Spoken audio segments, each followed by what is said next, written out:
সোমবার সকাল থেকে শুরু হয় ধর্মনগরে প্রবল বর্ষণ। বর্ষণে ধর্মনগরের অধিকাংশ এলাকা প্লাবিত হয়ে যায়। শহরের জেল রোড, নয়াপাড়া রোড, বাবুর বাজার, রাজবাড়ি, শুধু তাই নয়, ভারত বাংলাদেশের সীমান্ত এলাকা জলের বর্ষণে প্লাবিত হয়ে যায়।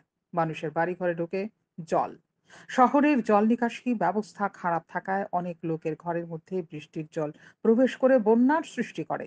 তাছাড়া আগে বিভিন্ন জায়গা খালি ছিল, এখন সেই সব জায়গায় ঘন জনবসতির কারণে নতুন বাড়ি বানানোতে জল নিষ্কাশন ব্যবস্থা মুখ থুবড়ে পড়ে। তাই শহরের বিভিন্ন জায়গায় জল দাঁড়িয়ে পড়ে। নোয়াগাং বাজারে জলের কারণে বাজার স্তব্ধ হয়ে পড়ে। বৃষ্টির কারণে জনজীবন স্তব্ধ হয়ে পড়ে। দোকানপাট সহ বিভিন্ন ব্যবসায়িক প্রতিষ্ঠান সকাল থেকে খোলেনি। সঙ্গে এদিন ঈদের কারণে সরকারি অফিস কাছারি বন্ধ থাকায় শহর পুরোপুরি স্তব্ধ।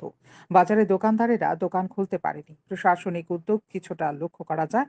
বৃষ্টির জলে প্লাবিত ধর্মনগরকে দেখতে একটা শ্রেণীর মানুষ বের হয়, কিন্তু জলের প্রকোপে তাদের উৎসাহ বিভ্রান্তিতে পরিণত হয়।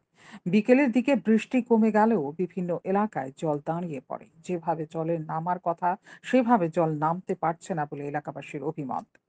এক কথায় জনবহুল ধর্মনগর বন্যার জলে প্লাবিত হওয়ায় মানুষের দৈনন্দিন কাজকর্মের উপর প্রভাব পড়েছে। শান্তনু টিভি।